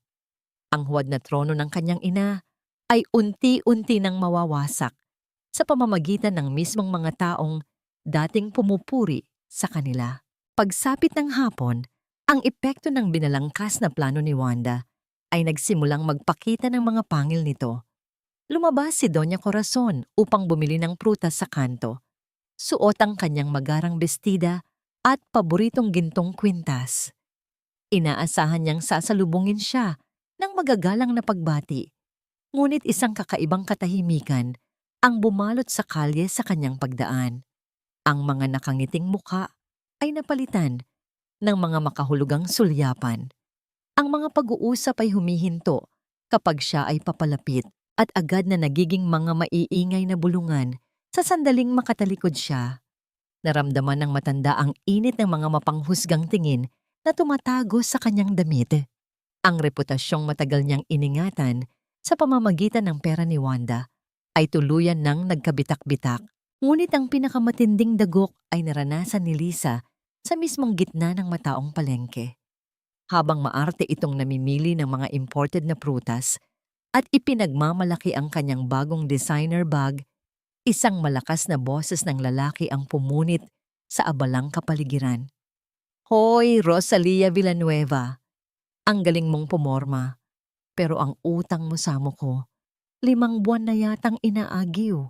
Isang matipunong lalaki na may makapal na kwintas na pilak ang humarang sa daraanan ni Lisa. Ang presensya ng lalaki ay mabilis na humatak sa atensyon ng lahat ng nagtitinda at mamimili sa paligid. Namula ang mukha ni Lisa sa tindi ng kahihiyan, pilit na inilalayo ang sarili upang hindi makatawag ng higit pang pansin. Excuse me, who are you? How dare you embarrass me here? Hindi kita kilala at wala akong utang sa'yo. Mataray ngunit nanginginig na sagot ni Lisa Ang boses ay pilit na pinatataas upang magmukhang matapang. Isang mapangutyang tawa ang pinakawalan ng lalaki. Inilabas nito ang isang kopya ng dokumento at iwinasiwas sa hangin upang makita ng mga taong nakapaligid. Huwag kang magmalinis dito. Isinangla mo ang titulo ng bahay ng ate mo sa pinagtratrabahuhan ko. Ang usapan ay 1 buwan lang, pero lumampas na. Kung hindi kayo magbabayad ngayong linggo, ipapahatak na namin ang bahay niyo. Puro kaporma, nakaw naman pala ang pinangsasangla mo. Ang matapang na pahayag ng maniningil ay nagsilbing huling pako sa kabaong ng pagmamayabang ni Lisa. Ang mga kapitbahay na nakasaksi ay hindi na nagtangkang itago ang kanilang pangungutya. Naiwang nakatayo si Lisa, nanginginig sa matinding kahihiyan habang mabilis na nag-alisa ng mga tao, nag-iiwan sa kanya sa gitna ng paghuhusga ng komunidad na dati niyang pinagyayabangan. Mula sa malayo, nakatayo si Wanda sa lilim ng isang lumang puno, tahimik na pinapanood ang bawat pagguho ng mundo ng kanyang kapatid. Wala siyang naramdamang awa, tanging isang malamig na katarungan. Bumalik siya sa kanyang silid, iniwan ang magulo at maingay na kalsada. Umupo siya sa kanyang maliit na mesa at inilabas ang isang tumpok ng mga formal na papel. Kumuha siya ng isang mamahaling pluma at nagsimulang magsulat ng mga pangalan gamit ang kanyang pinakamagandang sulat kamay. Isa-isa niyang inihanda ang mga imbitasyon. Ang bawat salitang nakaukit sa makapal na papel ay nagdadala ng isang pangako ng pagtatapos, habang pinagmamasdan niya ang listahan ng mga bisita na kinabibilangan ng mga kamag-anak, mga kapitbahay, at isang tiyak na abogado. Isang maliit na ngiti ang sumilay sa kanyang mga labi. Nakahanda na ang lahat para sa isang marangyang pagtitipon, ngunit isang malaking katanungan ang naghihintay na masagot. Anong klaseng lason ang inihanda ni Wanda sa gabi ng kanyang huling handaan para sa pamilyang sumira sa kanya? Ang dating madilim at nababalot ng tensyon na tahanan ng mga Villanueva ay muling nagliwanag sa ilalim ng mga makukulay na bumbilya ng gabing iyon. Matapos ang ilang linggo ng pagtitiis sa tuyong isda at kadiliman, isang magarbong piging ang inilatag ni Wanda sa kanilang mahabang hapag kainan. Ang halimuyak ng inihaw na karne, matamis na sarsa at iba't ibang mamahaling putahe ay pumuno sa paligid, umaakit sa mga imbitadong kapitbahay at kamag-anak na dumalo. Ang masiglang pagpapalitan ng kwento ng mga panauhin at ang paggalaw ng mga kubyertos sa ibabaw ng mga porselanang plato ay lumikha ng isang huwad na kapaligiran ng kasayahan, isang entablado na inihanda ng maingat para sa huling yugto ng panlilinlang. Sa gitna ng pagdiriwang, naglalakad si Lisa na tila isang reyna na muling nakabawi sa kanyang trono. Suot ang kanyang pinakamagarang damit at kumikinang na mga alahas.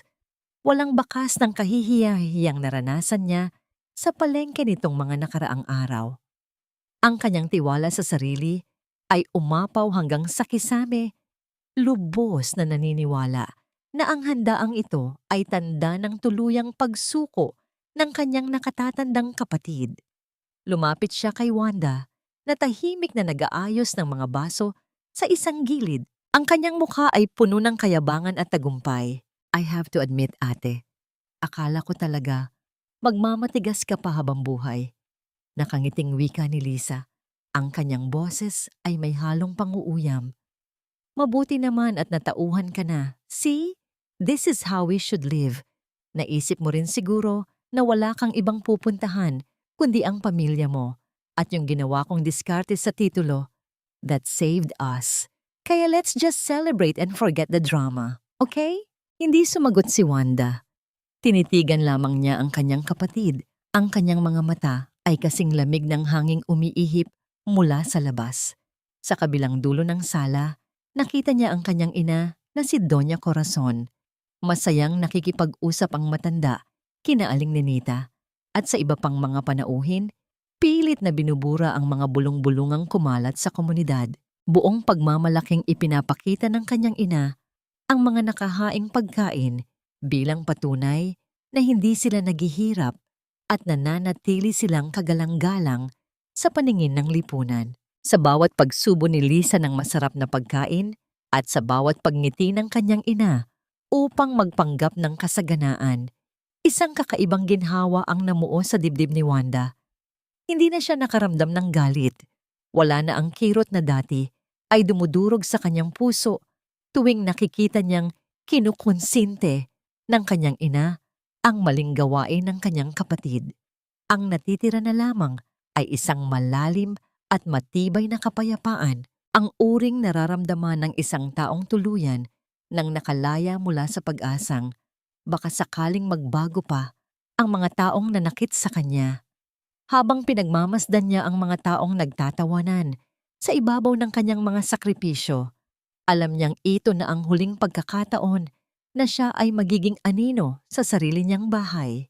Nang matapos ang masaganang hapunan at ang lahat ay nakaupo na sa kani-kanilang mga pwesto upang magpahinga, pumasok mula sa pintuan ng isang lalaking nakasuot ng formal na barong.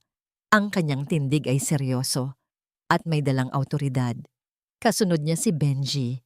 Ang mga mata ay nakatuon lamang kay Wanda, nagbibigay ng tahimik na senyales na nakahanda na ang lahat ng kanilang pinlano. Ang pagdating ng dalawang estranghero ay unti-unting nagpabagal sa mga usapan ng mga bisita hanggang sa mabalot ang buong sala ng isang nagtatanong na katahimikan. Marahang naglakad si Wanda patungo sa kabisera ng hapagkainan, ang mismong silya kung saan siya nakaranas ng matinding pagkutya noong gabi ng kaarawan ng kanyang ina. Ngunit ngayon, hindi siya nakayuko at wala nang makakahila ng kanyang kinatatayuan. Kumuha siya ng isang kopita na may lamang pulang alak at mahigpit itong hinawakan.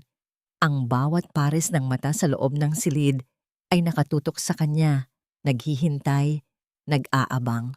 Tumingin si Wanda kay Doña Corazon, pagkatapos ay kay Lisa, na ngayon ay nakakunot na ang noo sa pagtataka. Umayos siya ng tayo, humugot ng isang malalim na hininga na naglalaman ng lahat ng sakit at pagpaparaya ng nakalipas na 5 taon bago tuluyang binitawan ang mga salitang babago sa kanilang lahat.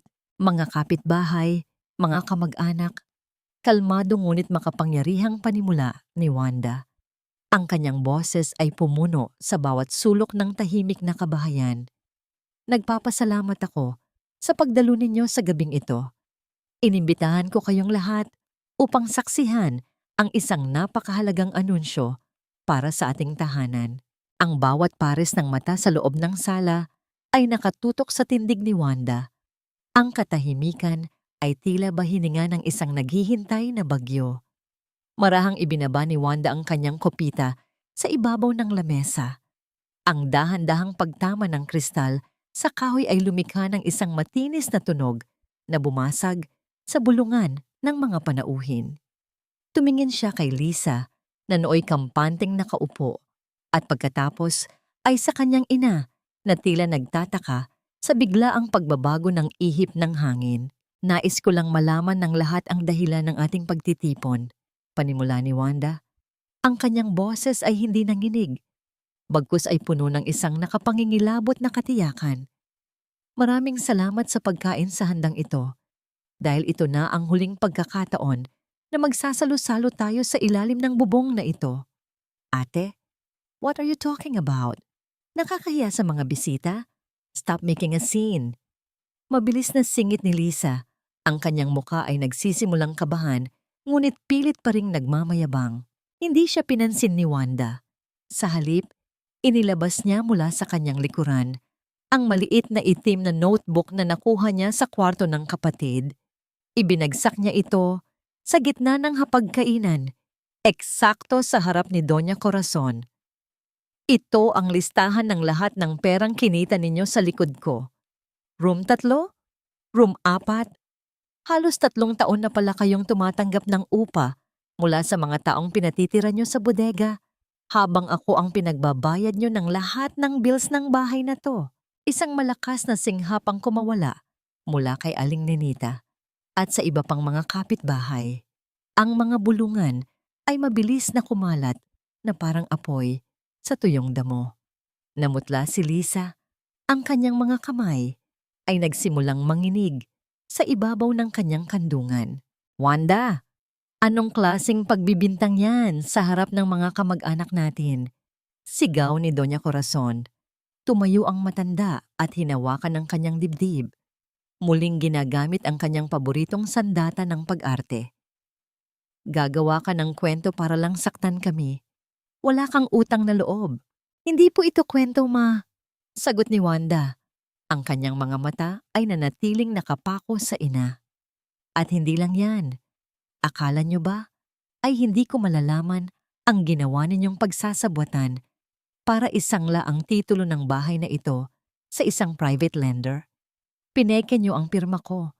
Ninakaw nyo ang kaisa-isang bagay na pinaghirapan ko sa loob ng maraming taon. Sa sandaling iyon, tumayo si Attorney Salvador mula sa kanyang inuupuan sa gilid. Lumapit siya sa gitna. Bit-bit ang isang formal na folder na naglalaman ng mga legal na dokumento. Magandang gabi sa inyong lahat. Ako si Attorney Salvador Reyes. Kinukumpirma ko na ang lahat ng ebidensyang hawak ni Miss Wanda ay sapat upang sampahan kayo ng kasong falsification of public documents at estafa. Ang special power of attorney na ginamit ni Rosalia Villanueva ay napatunayang peke. Ang ingay ng mga panauhin ay naging isang malakas na hiyawan ng pagkagulat at pagkadismaya. Ang kahihiyang matagal na iniwasan ni Doña Corazon ay tuluyan ng sumabog sa harap ng buong komunidad. Hindi na makapagsalita si Lisa. Ang kanyang matapang na anyo ay naglaho, napalitan ng isang batang huli sa akto ng pagnanakaw. Dahil sa ginawa ninyong pagsangla sa hindi rehistradong tao, ang utang ay lumubo na at ang bahay na ito ay nasa ilalim na ng foreclosure. Pagpapatuloy ni Wanda, ang kanyang boses ay unti-unting naging emosyonal, ngunit nananatiling matibay. Kaya sa gabing ito, sa harap ninyong lahat, ibinibigay ko ang huling desisyon ko. Inaprubahan ko na ang pagbebenta ng bahay na ito sa isang legal na buyer upang mabayaran ang lahat ng utang na ginawa ni Lisa. Ang matitira ay gagamitin ko para simulan ang buhay ko na wala kayo. Wanda, anak, hindi mo pwedeng gawin sa amin ito. Saan kami pupunta? Hikbi ni Doña Corazon. Sa pagkakataong ito ay tunay na takot ang mababakas sa kanyang tinig. Ina mo ako, hindi mo kami pwedeng itapon sa kalsada. Tinitigan siya ni Wanda ng matagal. Mamatagal niyo na akong itinapon sa kalsada. Noong hinayaan ninyong hilahin ni Lisa ang silya ko, habang pinagtatawanan ako ng lahat. Noong pinili ninyong magnakaw sa anak ninyong wala namang ibang ginawa, kundi mahalin kayo. Tapos na ang pagiging martyr ko. Lumapit si Benji kay Wanda at hinawakan ng kanyang siko. Isang tahimik na paalala na oras na para tapusin ang palabas. Ngunit bago pa man makasagot ang kanyang ina, isang marahas na tunog ng pagbagsak ng mga plato ang narinig mula kay Lisa. Tumayo ang kapatid niya, ang mukha ay balot ng puot at desperasyon, tila isang hayop na nasukol sa sulok. Hinding-hindi ko hahayaan na makuha mo ang bahay na to, Wanda. Sigaw ni Lisa habang mabilis na tumatakbo patungo sa kusina. Kung hindi mapupunta sa akin ang pera mula rito, sisiguraduhin kong wala ring matitira sa'yo. Ang lahat ay napasinghap nang makita ang dala ni Lisa pagbalik niya sa sala. Ang bawat puso sa loob ng kwarto ay tila tumigil sa pagtibok nang mapagtanto nila ang tindi ng panganib na dala ng galit ng isang taong nawalan na ng lahat. Ang bawat tao sa loob ng sala ay tila estatwang hindi makagalaw nang makita ang dala ni Lisa mula sa kusina. Isang bote ng gas at isang kahon ng posporo. Ang kanyang mga mata ay nanlilisik, puno ng puot, na tila lason na kumalat na sa kanyang buong pagkatao. Ang amoy ng matapang na likido ay mabilis na humalo sa bango ng handaan. Isang babala ng isang napipintong trahedya. Wala kang makukuha, Wanda. Kung itatapon niyo rin lang kami, mas mabuti pang abo na lang ang matira sa bahay na to.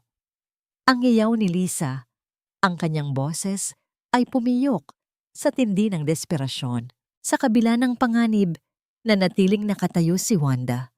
Ang kanyang puso ay kumakaba ng mabilis, ngunit ang kanyang isipan ay kasing linaw ng kristal.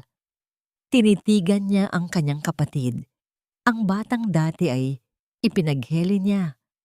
Ang kapatid na pinag-aral niya mula sa sarili niyang mga pagkukulang. Sa sandaling iyon, ang huling hibla ng pagmamahal na may halong awa ay tuluyan ng naputol. Sige Lilisa, sunugin mo. Mahinahon at malamig na hamon ni Wanda, isang bagay na hindi inasahan ng lahat. Pero tandaan mo, ang titulong isinangla mo ay nakapangalan pa rin sa akin. Kapag nasunog ang bahay na ito, ikaw ang unang makukulong sa arson at wala nang matitirang pera para tubusin ka. Saan ka pupunta pagkatapos nyon? Sa kalsada? Sa selda? Ang katotohanan sa mga salita ni Wanda ay tila isang malamig na tubig na ibinuhos sa nag-aapoy na galit ni Lisa. Ang panginginig ng mga kamay ng kapatid ay lumala hanggang sa malaglag ang posporo sa sahig nang walang anumang ingay. Mabilis na kumilos si Benji at ang ilang mga kalalakihang kapitbahay upang ilayo ang mapanganib na bote at alalayan si Lisa na tuluyan ng bumigay at napahagulgol sa sahig. Walang lumapit na kamag-anak upang tumulong. Ang lahat ay nakatingin ng may pandidiri sa huling pagpapakita ng kawalang hiyaan ng pamilya. Isang linggo ang lumipas. Ang sikat ng araw sa Davao ay tumatama sa for sale na karatula na nakasabit sa gate ng kanilang tahanan. Ang loob ng bahay na dati ay puno ng ingay at puot ay nababalot na ngayon ng isang payapang katahimikan, maliban sa marahang kalansing ng mga hanger sa loob ng aparador. Nag-iimpake si Wanda. Ang bawat damit na inilalagay niya sa kanyang maleta ay tila isang pahina ng kanyang nakaraan na tinatapos na niya. Pumasok si Doña Corazon sa kanyang silid.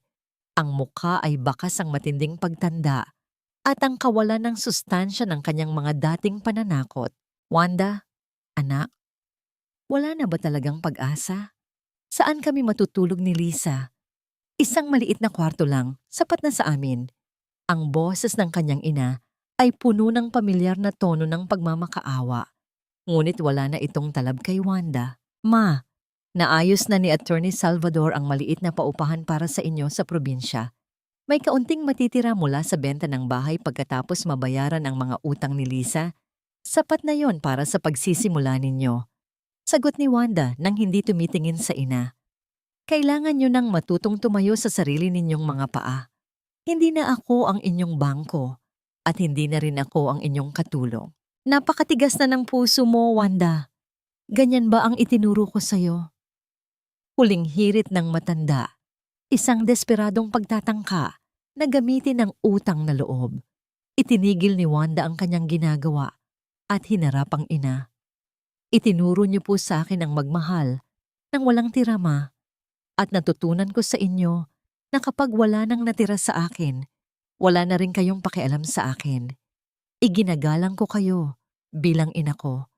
Pero tapos na ang panahong ako ang magbabayad sa mga pagkakamali niyo. Bit-bit ang kanyang kaisa-isang maleta, lumabas si Wanda sa kanyang silid. Sa kanyang pagdaan sa sala, tanging ang diimahe ng kanyang ama ang kinuha niya mula sa dingding. Kinuha rin niya ang bag na inayos ni Benji, ang bag na may magaspang na hawakan, ngunit kailanman ay hindi na muling mapapatid. Narating niya ang hapagkainan. Inilabas niya ang susi ng bahay at marahang inilapag ito sa ibabaw ng lamesa, sa mismong pwesto kung saan hinila ang kanyang silya noong gabi ng kaarawan ng kanyang ina. Ang tunog ng metal na tumama sa kahoy ay tila isang tuldok sa isang mahabang pangungusap ng paghihirap. Paglabas niya ng pinto, naroon si Benji, nakasandal sa kanyang sasakyan at naghihintay. Ang isang matamis at tapat na ngiti ang sumalubong kay Wanda. Isang nangiting hindi humihingi ng kapalit. Tumingala si Wanda sa asul na langit at huminga ng malalim. Ang bawat hanging pumapasok sa kanyang baga ay masarap, magaan at malaya. Iniwan niya ang susi Iniwan niya ang bahay at kasabay nito, iniwan niya ang lahat ng mga tanikalang gumapos sa kanya sa loob ng 42 taon. Hindi siya lilingon. Sa unang pagkakataon, ang daang tinatahak niya ay hindi para sa iba, kundi para sa kanyang sarili. Ang sikat ng araw sa umaga ay hindi na tila isang babala ng panibagong paghihirap para kay Wanda. Sa loob ng kanyang bagong apartment, isang maliit ngunit malinis na silid sa isang tahimik na subdivision sa Davao. Ang tanging naririnig niya ay ang mahinang pag-ikot ng electric fan at ang malambing na huni ng mga ibon sa labas ng kanyang bintana. Wala na ang mga sigaw na naghahanap ng kape, wala na ang mga panunumbat na tila mga latigong humahagupit sa kanyang pagkatao bago pa man mag-alas 6 ng umaga. Isang buwan na ang nakalipas mula nang iwan niya ang mga tanikalat ang nakaraan at sa bawat paghinga niya, unti-unti niyang nararamdaman ang paghilom ng mga sugat na inakala niyang habambuhay na magmamarka sa kanyang kaluluwa. Tumayo si Wanda at naglakad patungo sa maliit niyang kusina. Hinayaan niyang dumaloy ang tubig sa kanyang mga palad. Dinaramdam ang lamig nito na tila naglilinis sa bawat alaala ng pagod. Nagtimpla siya ng kape para sa isa. Isang tasa, isang plato, isang kutsara. Ang pag-iisa ay hindi na nakakatakot. Sa halip, ito ay naging isang marangyang regalo. Habang hinihintay ang pag-init ng tubig, napatingin siya sa salamin. Ang mga itim na bilog sa ilalim ng kanyang mga mata ay nagsisimula ng maglaho at ang kanyang balat ay mayroon ng bahagyang kulay ng buhay. Nang hapong iyon, nagpa siya si Wanda na gawin ang isang bagay na kailanman ay hindi niya nagawa sa loob ng 42 taon. Pumunta siya sa isang maliit na butik sa mall at tumayo sa harap ng isang asul na dress na gawa sa malambot na tela. Hinaplos niya ang materyales, tinitignan ang presyo at automatikong kinalkula kung ilang kilo ng bigas ang mabibili nito para sa kanyang ina at kapatid. Ngunit mabilis siyang umiling. Pinigilan niya ang dating gawi at sa halip ay dinala ang damit sa fitting room. Bagay na bagay po sa inyo, ma'am. Mukha po kayong bumata. Papuri ng sales lady nang lumabas siya. Tinitigan ni Wanda ang kanyang refleksyon. Hindi na siya ang babaeng nakayuko ang balikat habang bitbit ang mabigat na pasanin ng pamilya. Binayaran niya ang damit gamit ang sarili niyang pera.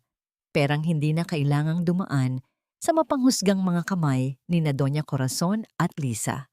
Paglabas niya ng butik, bawat hakbang niya ay may kasamang kakaibang gaan. Tila ba ang bawat hibla ng bagong damit ay nagpapaalala sa kanya na may karapatan din siyang tratuhin ang sarili ng may pagmamahal. Pag-uwi niya, naroon si Benji sa tapat ng kanyang pinto. May bitbit na isang supot ng mga sariwang prutas at isang maliit na buke ng mga dilaw na bulaklak. Ang nangiti ni Benji ay kasing init ng dapit hapon sa Davao. Isang uri ng init na hindi nakakasunog, kundi nagbibigay ng kapanatagan. Naisip ko lang na baka kailangan mo ng makakasama sa hapunan. Bungad ni Benji, ang kanyang mga mata ay naglalakbay sa mukha ni Wanda nang may tapat na paghanga. Wanda, ang ganda mo yata ngayon. Parang may kakaibang liwanag sa'yo. Bahagyang namula ang mga pisngi ni Wanda, isang damdaming matagal na niyang hindi nararamdaman. Salamat, Benji.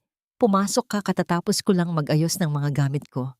Habang nagluluto sila ng hapunan, ang sala ay napuno ng tawanan at mga kwento tungkol sa mga simpleng bagay, mga pangarap na hindi na kailangang maging magarbo, mga plano para sa susunod na weekend, at ang kapayapaang hatid ng pagkakaroon ng isang taong tunay na nakikinig.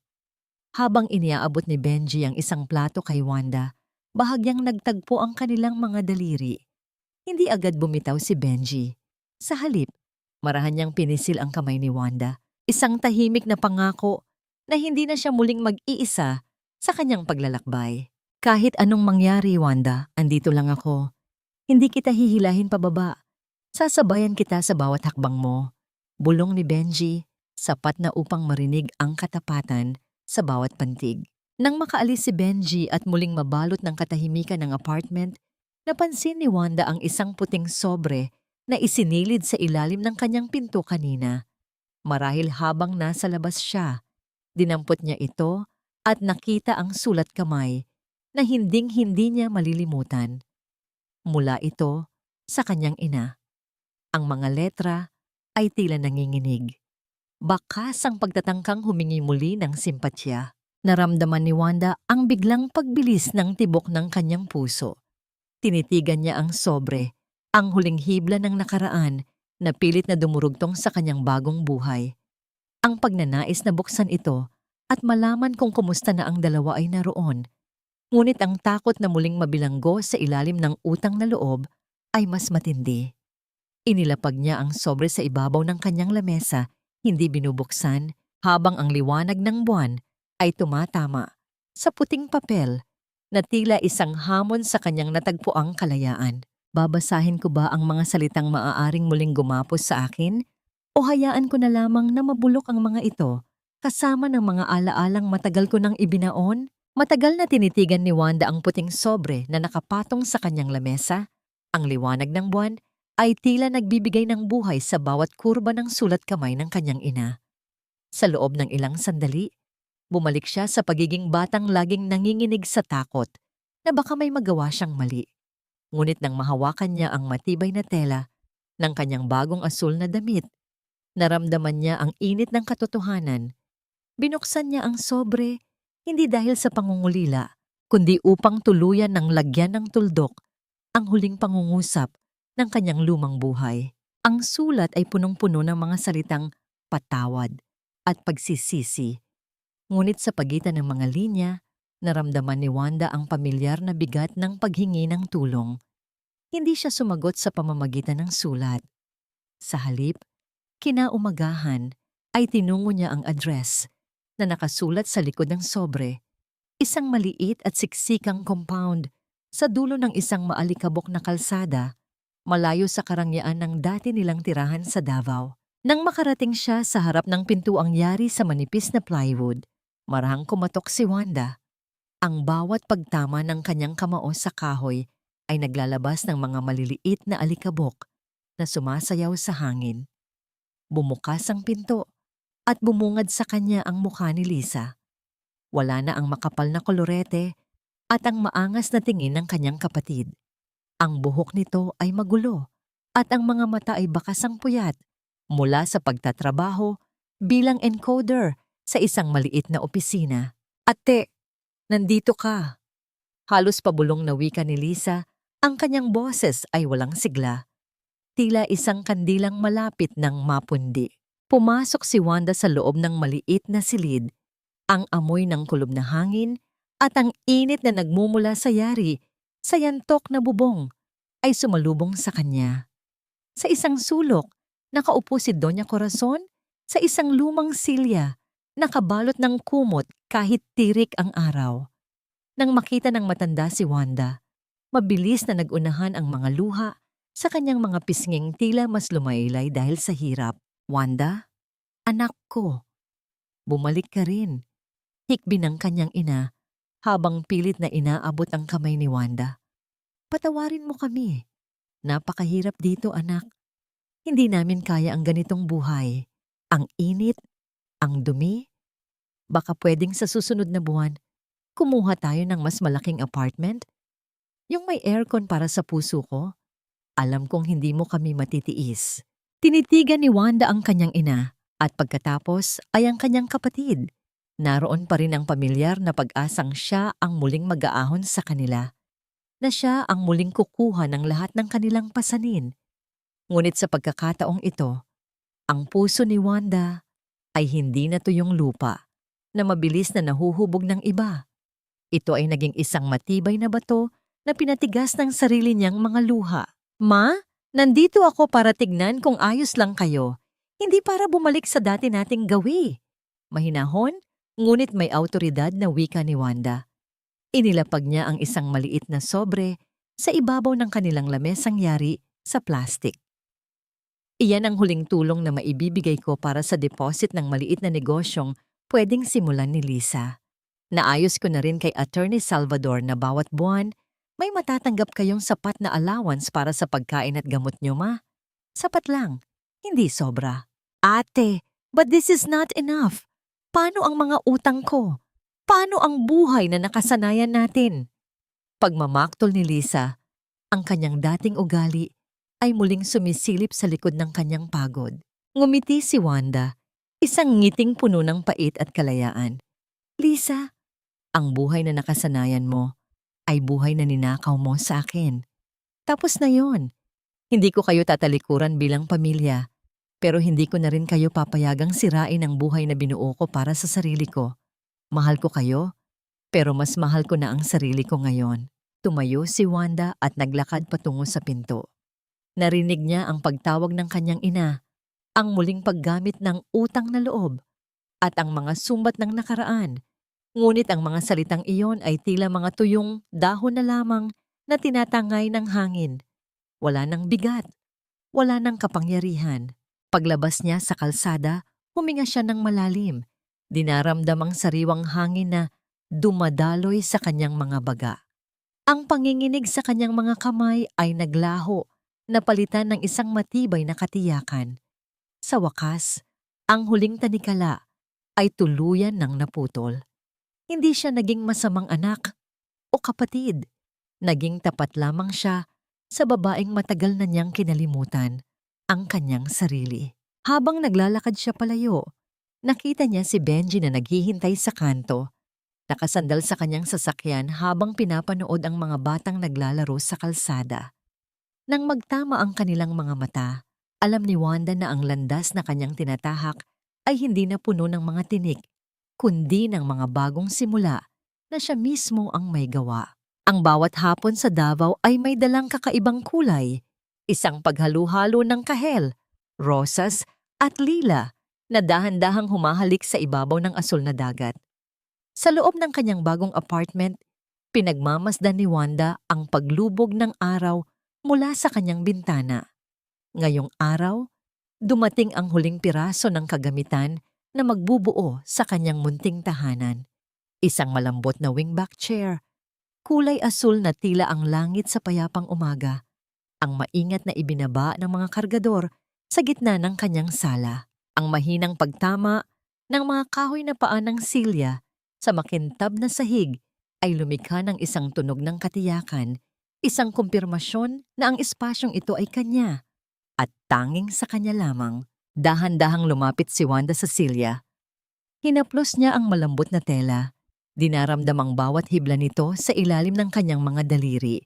Naalala niya ang gabing iyon sa Davao, ang malamig na tiles, ang basag na kehak, at ang nakakangilong tawanan ng mga taong dapat ay nagmamahal sa kanya. Ngunit habang tinititigan niya ang bagong silyang ito, ang pait ng alaalang iyon ay tila unti-unting tinatangay ng hangin galing sa dagat. Ang silyang ito ay hindi mahihila ng kahit na sino. Ang pundasyon nito ay nakabaon sa kanyang sariling lakas at pagpapahalaga. Marahan siyang naupo. Ang bawat bahagi ng kanyang pagod na katawan ay tila niyakap ng lambot ng silya. Isang mahabang buntong hininga ang kumawala sa kanyang mga labi. Isang hiningang nagdadala ng lahat ng kapatawarang ibinigay niya sa kanyang ina at kapatid. Hindi dahil karapat-dapat sila, kundi dahil karapat-dapat ang kanyang puso sa kapayapaan. Ang galit ay isang mabigat na bagahe at sa gabing ito, tuluyan na niya itong ibinaba sa pampang ng kanyang nakaraan. Nabalik lamang ang ulirat ni Wanda nang marinig niya ang marahang pagkatok sa kanyang pinto. Hindi na kailangang magtanong ni Wanda kung sino ito. Ang pamilyar na amoy ng sariwang kape at ang matibay na presensyang naghihintay sa labas ay sapat na. Binuksan niya ang pinto at bumungad sa kanya si Benji. Ang mga mata ay nagniningning sa ilalim ng ilaw sa pasilyo. Bagay na bagay sa iyo ang silyang yan, Wanda. Nakangiting wika ni Benji habang inilalapag ang dalawang saro ng kape sa maliit na mesa. Para kang isang reyna na sa wakas ay nahanap na ang kanyang trono. Umupo si Benji sa tapat niya at sa gitna ng init ng kape at ng katahimikan ng gabi, Naramdaman ni Wanda ang isang uri ng pag-ibig na hindi nakakasakal. Isang pag-ibig na marunong maghintay, marunong rumespeto, at marunong magpahalaga sa bawat patak ng kanyang pawis. Salamat sa lahat, Benji. Bulong ni Wanda. Ang kanyang mga mata ay nanatiling nakapako sa binata.